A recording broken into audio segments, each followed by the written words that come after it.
Hi, guys. My name is Laura Lonazak, and I want to talk to you guys about international marketing strategy. So, basically, just how companies plan to sell their products in other markets across the globe. We'll talk about some things they should do, some things that they should not do, just stuff like that. So, first, we have my 5 guidelines for international marketing, and I did put on here the most perfect quote I could find. A global marketing starts with speaking the consumer's language literally and figuratively across every market. So basically, just saying that you want to make sure that consumers can understand you and resonate with, the product and the advertisements that you're putting out in that region. So my first guideline for international marketing is market research. Truthfully, I think that this is one of the most important guidelines in any marketing. You really want to be able to tailor your advertisements to your audience, so this allows you to do that. So just conduct research to obtain information about that target audience. Learn about their culture, learn about their beliefs, um, understand their preferences and their purchase behaviors to market your product most effectively. Also, just research like potential competition in the area, what they're offering, and how you can differentiate yourself from those other companies that are already available selling the same products. And you do want to stay up to date on this information. So not just conducting market research when you put the product, well, when you're going to put the product out there, but do some research after it's already hit the market to, figure out how you're coming across to those consumers. Because you might have to change something, you might notice something is really working well, just things like that. So you'd always want to stay up to date on market research and constantly be looking for that feedback. After conducting research, you'll use this information to resonate with the local market. So this is going to be localizing, right? You're going to tailor those advertisements to fit the culture, language, preferences, shopping habits, all those kinds of things. And you're also going to want to obviously adjust your purchasing price, to match the local market, right? So you're not going to sell something in Mexico for US dollars. It's obviously going to be pesos. So you want to make sure that you convert that accordingly. Really, localizing is all about making them feel like the product was made just for them, even if it's not where the product was originally intended to market. Just adjusting the company and the products to really match where you're trying to sell them. Another important step in international marketing is going to be partnerships. So many companies use collaborations and partnerships with like local athletes, influencers, distributors, brands, things like that. That can make your product more relevant and desired. Um, they also can ensure that you are reaching your target audience correctly. If you're partnering with local companies, they can tell you kind of like, oh, hey, this advertisement isn't going to come across well in our market because of this, this, and this. So, partnerships are a really big, important part of international marketing. Another guideline for international marketing is going to be legal compliance. Obviously, the laws aren't the same for anything all across the world, so you want to make sure just to keep the integrity of your brand and comply and stay current with all laws and regulations, especially when it comes to things like product distributions and safety, data protections, right? We learned a little bit about that, and consumer rights. So, and then obviously the last step would be just making sure that any licenses are current. I know with where I work at Rocket Mortgage, we are licensed mortgage bankers, so you have to keep up to date on those licenses in order to be in compliance. We also have things that we have to say on every call just to keep compliant. So there's things like that, and those change even here from state to state. So there can definitely be some big discrepancies when you're talking about on a global level. Also, too, you just really want to make sure that everything is set in stone so that you're not getting in any trouble with the local market, right? And then lastly, I think the guideline for international marketing would be brand recognition. And this kind of goes with some other things that we'll talk about here in a moment. So just establishing a brand that no matter the market, the goals, visions, and values of the company are understood and communicated.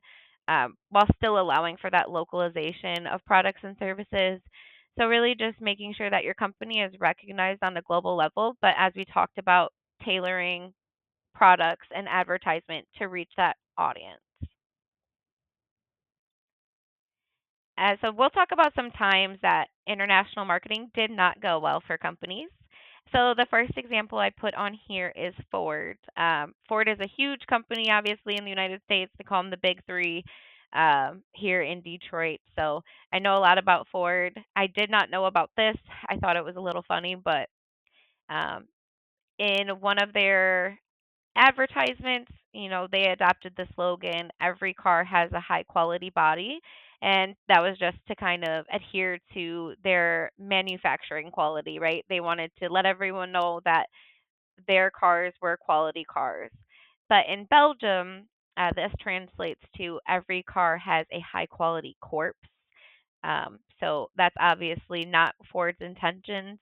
So with this, like just making sure that what you're saying is internationally the same thing or tailoring it in those markets so that it does say what you want it to say. So they definitely kind of dropped the ball on that one. Another example is Pampers. So when they were marketing in Japan, they used this cool little logo here with the stork, kind of carrying the baby to the families. And this really confused the Japanese because in Japanese culture, that's not a thing. Their stories involve, I thought this was interesting, giant floating peaches that bring babies to awaiting parents. So obviously, our stork is their peach. So I thought that was interesting, but the Japanese saw this advertisement in this box and was like, "What is this?" and were very thrown off by it. So that kind of hindered their success in that market for a minute until they realized, and then they were able to adapt it and make it more relatable for them. Another example is Dolce& and Gabbana. They released a very culturally insensitive ad that featured a Chinese woman attempting to eat Italian food with chopsticks, and while a male voice gave her directions. So obviously, you can understand why this ad caused a lot of controversy for the brand. It even made Chinese consumers want to boycott the brand and their products, and that's one of their biggest markets. So definitely a fail on their part, and that's just sensitivity, right? Like learning about other cultures, understanding how they feel about things and why they do the way they do, and that would have never happened. And so the company that I chose that has marketed internationally successfully is Nike. However, they have had some mistakes. I did see it on one of the links. Um, so obviously they have made mistakes, but they've been able to learn from them. They do distribute their apparel in 190 countries around the world. Um, though their main source of revenue does still come from the States, they've been successful in marketing their brands internationally.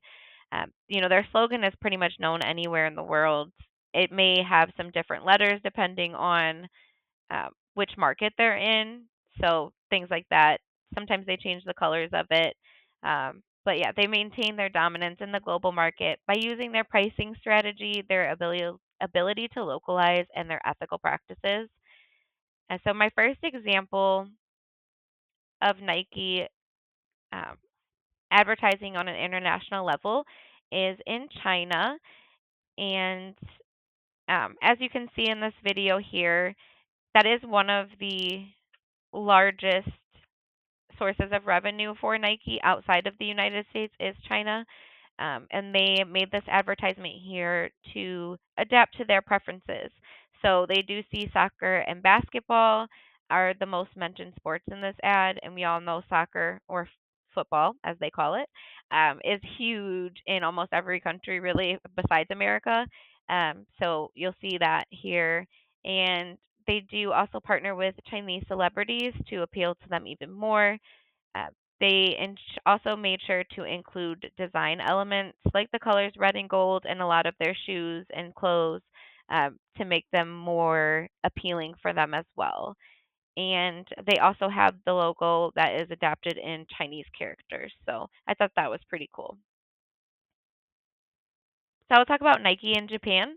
And as you can see right here in the beginning of this ad, they adapted their commercials to fit Japanese culture by adding sports like sumo wrestling. This specific one was pretty in depth, and they talk a lot about um, different things and different aspects of the Chinese culture. But I thought that was one of the most interesting ones. It also just appeals to emotions in general. This commercial, so really, as you can see, one of their main, I mean, Nike is athletic apparel, so of course they're going to choose athletics really as to be one of their centerfolds for all of their advertisements. So a lot of these do involve sports, but that's just Nike. So this is Nike in Brazil, and so this one is from 2014 when the World Cup was in Brazil, and they targeted this to resonate with their audience. They attracted and appealed customers with Brazilian market within the Brazilian market. So you can see the cool little logo thing up here too with their color design. And ads are just designed around local popular sports teams, and then they do partner with local celebrities and athletes, as we all know, by like Nike Jordan, things like that. So they just really like to bring brand awareness and desirability by doing those different things.